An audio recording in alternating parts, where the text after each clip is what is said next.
বাংলাদেশ একটা বিশাল পরিবর্তনের প্রহর গুনছে এবং ইসলামের বিজয়ের জন্য অথবা মানবতার জন্য ইসলামের বিজয় আজকে অনিবার্য হয়ে পড়ছে। আর ইসলামের বিজয় যখন আসবে, শয়তান কি অবসর বসে থাকবে?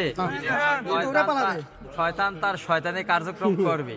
এতে করে আমরা হতাশ হওয়া চলবে না। যেমন ইনশাল্লাহ আপনারা দোয়া করেন, একটা চমৎকার নির্বাচন হবে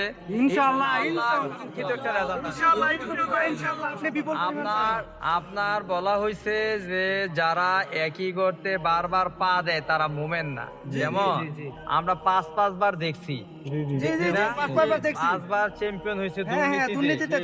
তারপরে তারা সব মিলে তারা তাদের কাজ করতে থাকুক, আমরা আমাদের কাজ করতে থাকবো।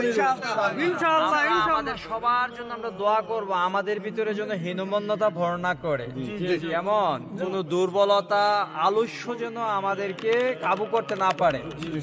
এখন থেকে সিদ্ধান্ত নিতে হবে, আমাদের আরামের বিছানাকে গুটিয়ে ফেলতে হবে, এই যে ভয়ের চাদর খুলে ফেলতে হবে।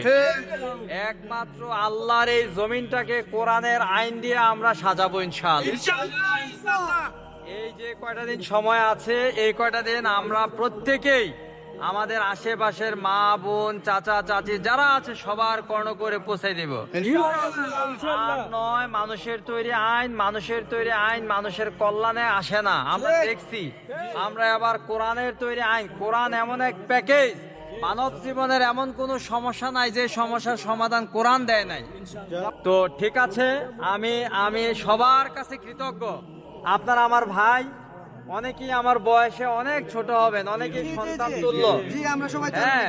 তো হৃদয় থেকে ভালোবাসা জানাই, ধন্যবাদ জানাই, আমি কৃতজ্ঞ, অভিভূত।